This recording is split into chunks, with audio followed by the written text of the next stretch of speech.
And there is this stigma that a lot of litigating lawyers want to fuel the fire because their clock is still running and they make more money on that.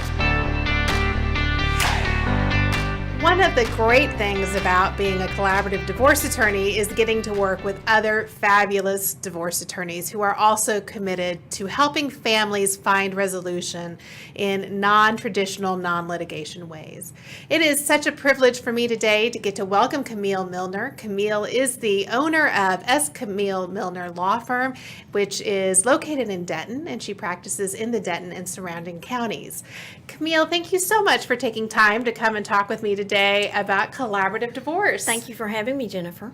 One of the first questions I want to ask you is, how did you find out about collaborative divorce? Well, it sort of found me.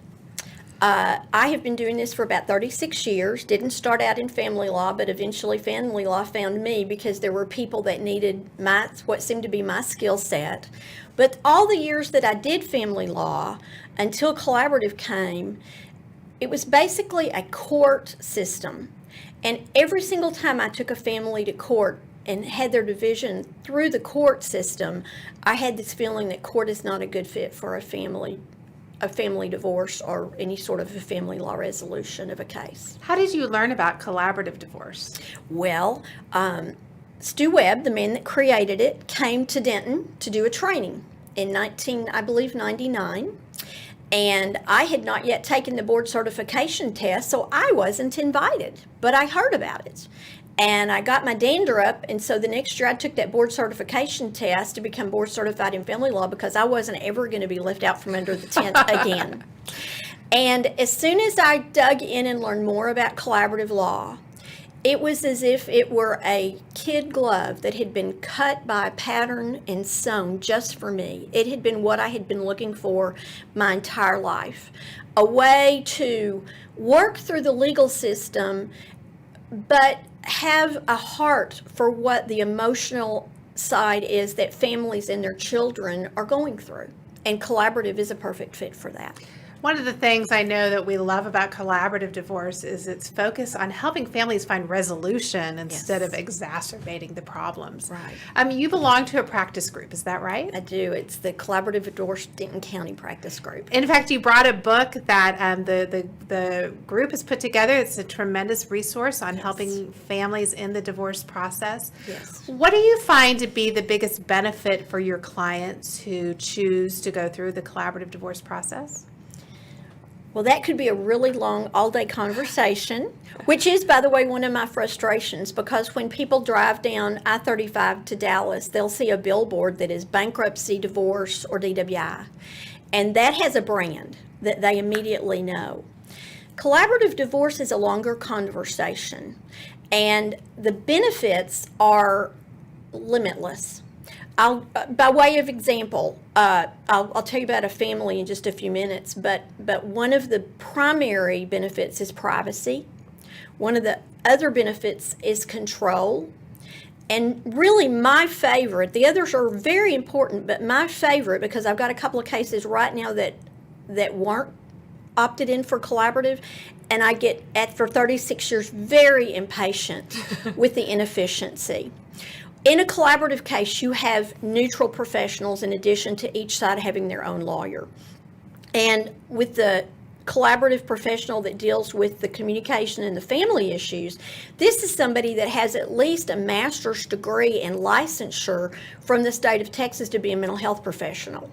Now, they have that licensure, but they're not doing therapy in the room. What they're bringing to the table is their skill set to help people understand communication skills that will keep the negotiations going. Because if there's ever a no, that stops negotiations cold. So what they train these people to do is say, well, I can't really do that, but how about this? And so we continue evolving what the options might be until these people come up with an option that they find satisfactory. And that may be on the children's issues, or the other professional that's the neutral in the room is the financial professional. And that person it's just a wealth of knowledge that they give this family. They help them compile a joint inventory of all their assets and all their liabilities, and then they help them learn how to do a post-divorce budget so that not only are they going to resolve their case in a few months, but they will be on solid ground to start their future for themselves and their children in a very financially healthy way. I love how when you mentioned when you found collaborative, it was like finding a pair of kid gloves. And I think for families, it really is a way to uniquely tailor the solution to their family. It's not a one-size-fits-all solution like you get at the courthouse, right? Absolutely. And sometimes I feel the tendency to pick on judges and get frustrated with them because but then when I think about it, that's really unfair. They have maybe 4 hours to learn all about this family and all the details of their assets and liabilities. That's beyond human. No one can do that. And so I think the judges should be our greatest supporters because we lower the number of cases that they have to hear, and that way their time can be limited to the ones that are just impossible to resolve any other way.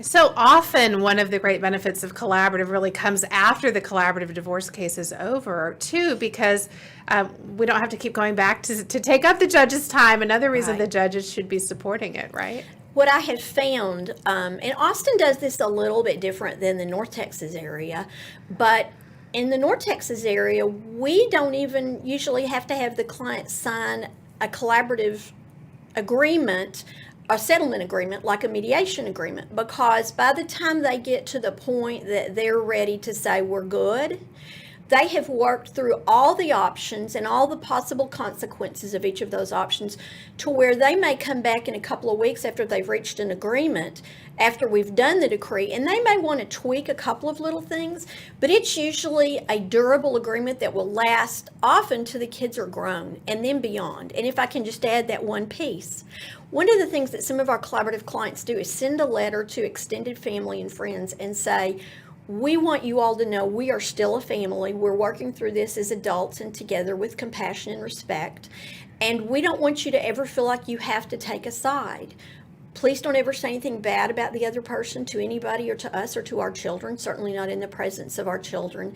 And we want our relationships with you to go forward after this is over. And I have had clients that actually said, can we send a letter like that out to our family and friends? And they said when their family and friends got it, they said, this huge sigh of relief came on them because they knew the relationships could be protected and preserved, and that meant just a great deal.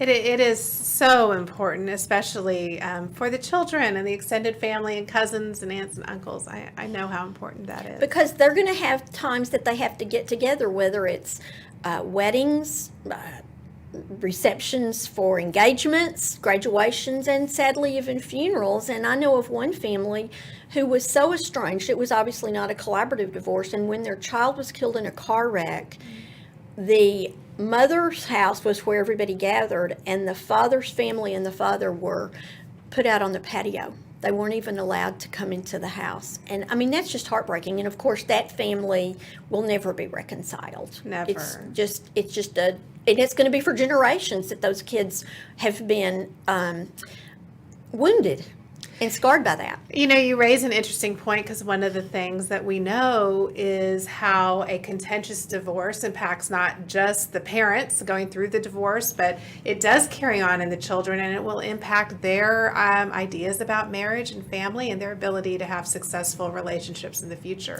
One of the things I say to my clients is, this may be your greatest teaching moment. A lot of people get they succumb to their own pain to the point that they forget that, but this is one of the greatest opportunities of their lives. Sadly, statistically, half of the people that get married will be divorced. So if parents can show their children how to do this compassionately and respectfully, and some people say even lovingly for a transition like this, then it's much more likely their kids won't be spooked by marriage, and if they get married, their relationships will be healthier because the parents modeled that for them. One of the benefits you stated right at the beginning was privacy. And, you know, I think it's interesting. People don't realize that courts are a public forum. And right now, even though everything is pretty much shut down, I mean, people aren't going to in-person court most of the time. There are some hearings that are happening.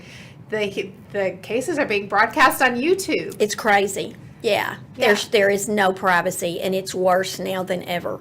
I mean, the entire divorce system is nothing other than the Kardashians' real life program now that it's on YouTube. I mean, it really is heartbreaking, and it's heartbreaking because people don't realize what they're giving up by going into the court system for the judge to make decisions for them rather than themselves. Exactly. I mean, it is important. It's an important tenet of our legal system that the courtrooms are public. But, you know, it was one thing when people had to drive to the courthouse and find parking and actually go in and sit in a courtroom. And now you can, in your living room, tune in on YouTube. And so in a town like the size of Denton, where there are still, Denton has gotten very much larger, but a lot of people still know each other.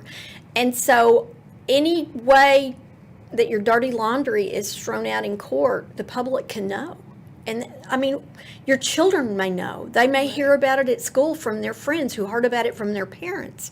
And it's also unnecessary. It really is. And so people may not know, but in collaborative, we are meeting in private sessions that there is no court reporter, there is no judge, and in fact, the whole process is actually protected. Yes. Which brings me to the next point that you and I were discussing, which is some of the popular myths about collaborative divorce. And we've just talked about the benefits. It sounds awesome. Why isn't everybody doing it? And we ask ourselves the same question, but we do know that there are some common misunderstandings about the collaborative divorce process. Right. So I want to ask you to share with us, some of your favorite myths that you hear, because we're going to be mythbusters today. Okay, great. Mythbusters. Well, one of the most common misconceptions are, I think, sadly, in the public domain by lawyers and maybe clients that don't know any different, is that if you go into a collaborative process and it doesn't work, you have to leave the process, get new lawyers, and start all over. Well, that's just not true at all. You want to go into the collaborative process with a lawyer and with professionals that are very well trained and experienced, because people that just do this because it's available in the statute with no training or experience, sometimes those cases are going to opt out because it's not done correctly. It's not done with the support that truly experienced and trained collaborative professionals can offer. When we're able to do that, I mean, the people that I know and the people that are in the practice groups that I know, the number of cases that opt out are very, very small. And it's usually when the clients often want to go into it, even if the lawyers and the professionals are saying, I'm not sure this is a good fit for you, but I've actually had some that said, no, we can do this. And sometimes they're able to, and sometimes not. If there's a personality disorder, one of the things that I have seen with people that have borderline personality disorder is those are folks that sometimes can never make a decision for whatever reason. And I won't go into the psychology of it. I'm familiar with some of it, but I'm not an expert on that. Those people may be that narrow group that have to have a judge decide. And it's probably something within their core that keeps them from being confident in what they're deciding. They're always afraid there's going to be something left on the table. Or if there is untreated alcoholism or other addictions or severe depression that's untreated. Now, all of those can be managed, and I've had collaborative cases with all of those issues, and they've been managed and gone through very well. And then finally, one that is problematic is when there's family violence. But that again can be managed. Ours is the only process in Texas where we have a mandate to inquire about family violence before we can enter into the collaborative process. And we are mandated to ask them if it's occurred and if there are reasonable ways that they can help us think of to protect them. Even something as unrecognizable as a wink from the client who was the victim to their lawyer saying, the other person is doing the thing that no one else sees, but it's an intimidation technique that they have on me. And and I will just quote one of our dear friends who is now deceased and one of our pioneers in collaborative law, and that's Gay Cox. And when we were developing, in 2011, there was what's called the Uniform Collaborative Law Act, which is a group across the country that tries to make all the state's laws uniform. And Texas was adopting that and adapting it for Texas. And there was a big discussion about the family violence question and whether or not the family violence victims lobby would support us, because we're not at the courthouse. We don't have sheriff's deputies at the door. And our group met with Chris Algert, one of our leaders in Austin, met with the with the family violence lobby. And what they developed is just incredible. We have a screening tool that we go through, and so we know what's going on. Whereas I'm venturing to guess this is not in any other type of law that goes into the courthouse. So our good friend Gay Cox, who I said is deceased, she was a big proponent of that, because she said she had a case where a lady client said, I want to go into collaborative, and she had reservations about it because she'd been a victim of family violence. And the lady said, you don't understand. This is the only way I will survive. If we go to court, it will heighten his animosity toward me, and he will kill me and possibly our children. That's very chilling to me. It is very chilling, and I think, it just brings home the fact that when we're not in a collaborative arena, when we're in a litigation, more of a traditional arena, oftentimes it just exacerbates and heightens the levels of conflict to a dangerous level. It does. And I think, not every attorney is trained to deal with some of these very difficult issues in collaborative. But some are, and some do an amazing job. Yes. And I think we need to keep an open mind, because it can be the resource for people, even in very difficult marriages, Yes. as we bring it to an end. Yes. And that goes to one of the fundamental differences. The court system is what is called position-based, and it's in every system there are rules, and in the court system there has to be, it may not be called declared winner and loser, but that's in effect what it is. And the only way to prevail is you get up and you say the worst things and bring up the worst evidence against the other side, so that you get what you want. Right. Well, it destroys families, in my opinion. And in collaborative, it is interest-based, which was developed by the Harvard Negotiation Project, and it's a whole different system, where what both clients look at is what are their goals and interests.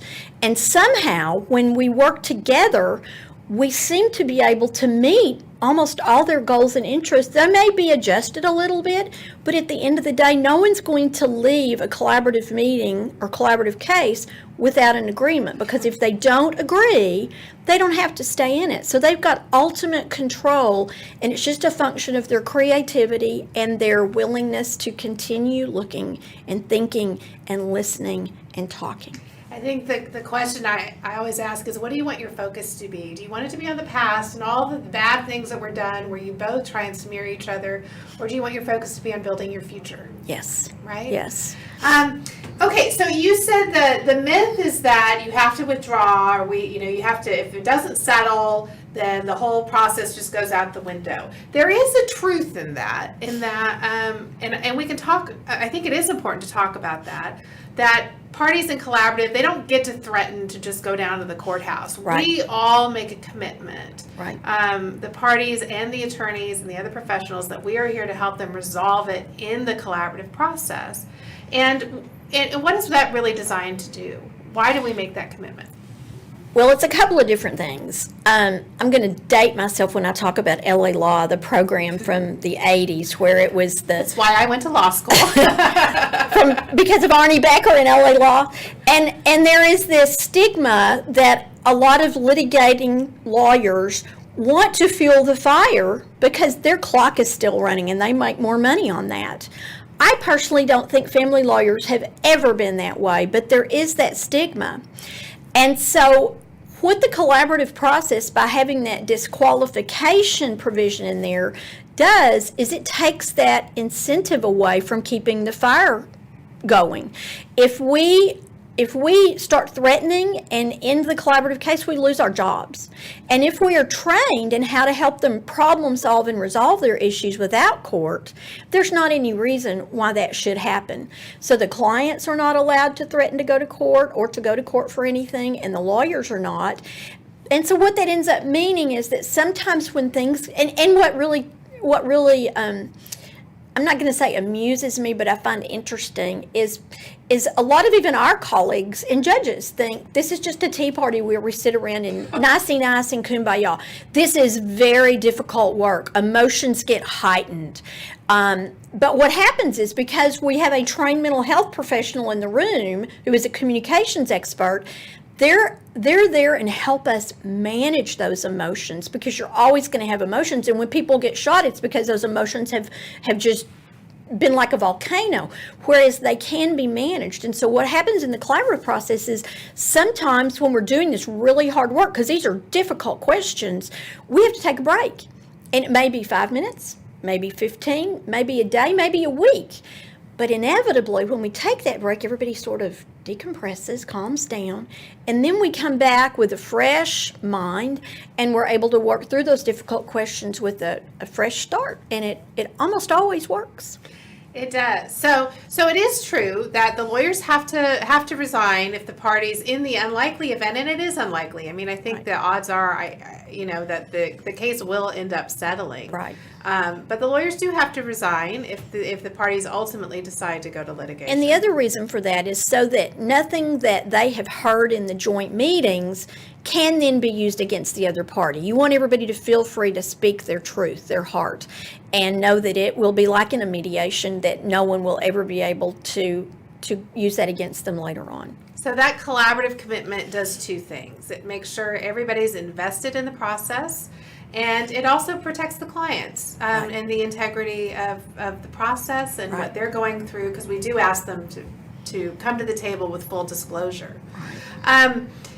The reason why it's a myth is because, most cases don't ever opt out. It really doesn't become an issue. And collaborative professionals have so many tools in the toolbox. So it isn't just that if your case doesn't settle, you have to go to court. If your case doesn't settle, you can go to mediation. Right. If your case doesn't settle, we can bring in some other professionals to help work through the issues. Right. So, and in the end, even when you have to do the mediation or bring in those other professionals, it is almost always cheaper than a litigated case. All right, so that brings us to our next myth, that collaborative divorce is more costly. Talk to us about that one. All right. Well, you and I both know, and everybody in our business knows, if you go to court, it's going to be expensive. I don't know exactly what it is in Dallas, but it wouldn't be unusual just if you go to court for the case to cost $50,000 to $100,000. And that's for middle class people, not people of high wealth. Per side. Yes, it can be per side. And that's just, oh my gosh, how many college educations would that help pay? Or therapy for the kids. Family vacations. I always think there are a lot more fun ways to spend your money than spending it. There are. And what really saddens me is when there's that connotation that the lawyers got all the money. And the lawyers aren't the ones that push this to trial. It's the clients that make that decision. Sometimes the other side is so unreasonable that your client may not feel like they have a choice, but still it's the clients that drive that. So one of the most inexpensive options, or maybe the most inexpensive option, is what is called kitchen table. And that's what a lot of people would like to do in a perfect world. But being that the world is what it is, divorce decrees now, if you have children, and any property really to speak of at all, are about 50 pages. And that's not just lawyers trying to keep the clock running. That's because we don't want courts to have to continue to hear modifications and disputes between parents. So the detail of the parenting time and who makes what decisions and health insurance, all those details take about 25 to 30 pages.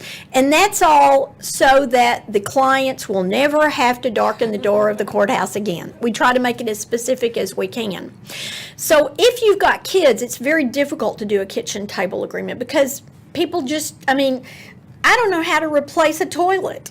So a plumber would probably not know how to do a divorce. That's just not something that's in most people's toolbox walking down the street. On the property part of it, if all you've got is a couple of cars, maybe some bank accounts, it may be that you can sit down at the kitchen table and figure it out and then take your agreement to lawyers and let them do the paperwork on it. And that's fine. And we want everybody to do that if they would like to. And they can sometimes even do it completely on their own. And that's great.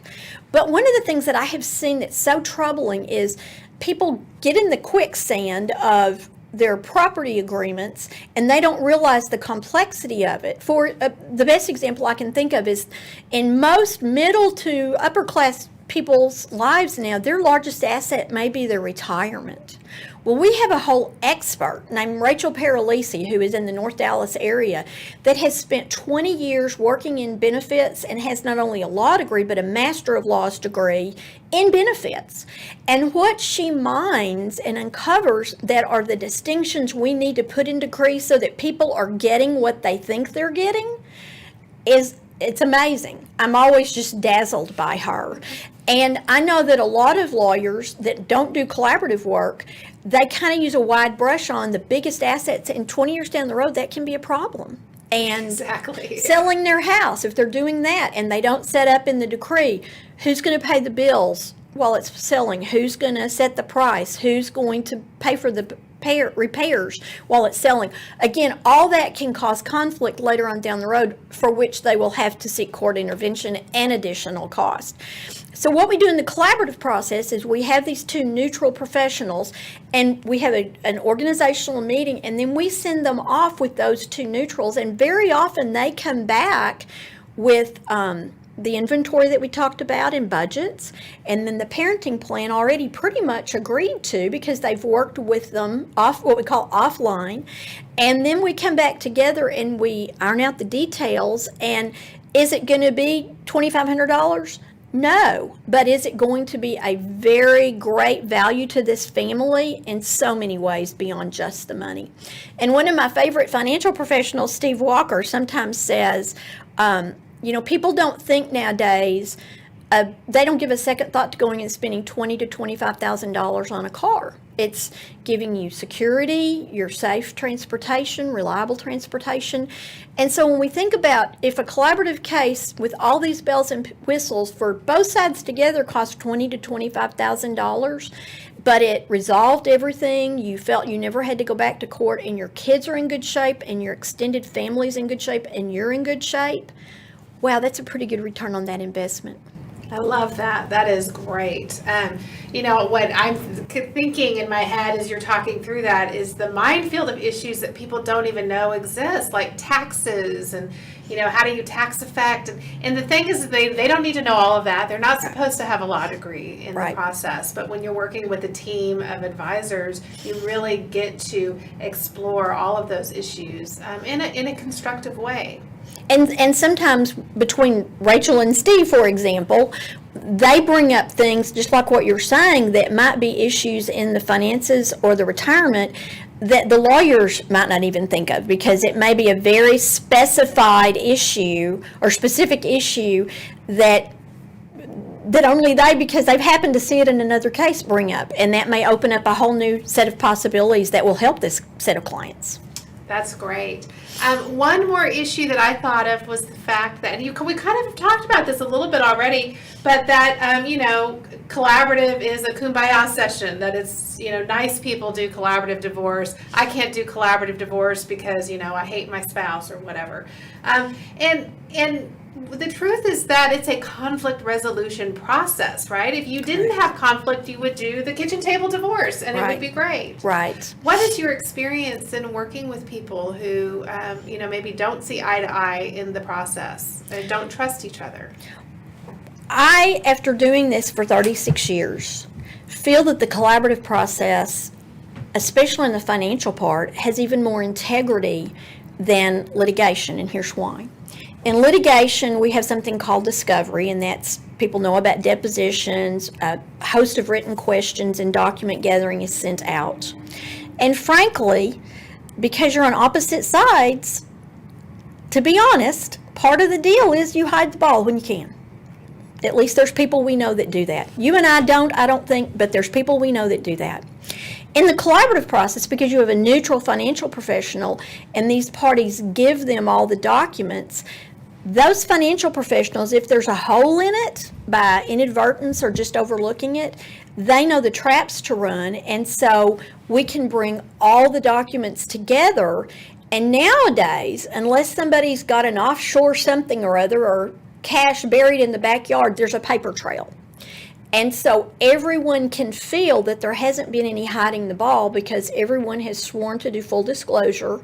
And with a neutral professional who has no dog in this fight, doesn't want to be on one side or the other, their job is to bring all the information to the table. The process has integrity that I trust even more than traditional discovery. So often, I mean, we certainly don't expect divorcing spouses to trust each other per se, but when we're working with each other, colleagues who are committed to the process, we trust each other because we work together on these things Right. all the time. Right. And so there is trust built into the process, but we also know we need to verify. Absolutely. So we don't trust just for the sake of trust. It Right. is, we all have to have our eyes wide open, and that's best for our clients. And, Yes. and that's how we work. And that's what having the neutral financial professional and being able to show us all the documents. We trust because we see. Exactly. I love that. Camille, I want to thank you so much for taking time to come and talk with me today about collaborative divorce. I think this has been really helpful. If people want to learn more information about your practice, we'll include a link, but can you tell us where they can find you? Well, do you want my website? Sure. All right. It's milner-law.com. Okay. And if they want to learn more about the collaborative divorce process, there's collaborativedivorcetexas.com. Yes. And what about the Denton Practice Group? Well, can I do a little Yes. plug for the book? Lawyers all over the state order these by the boxfuls, and we give them out to everybody. It's a wonderful little 57-page informative book, not just about the collaborative process, but about the other options.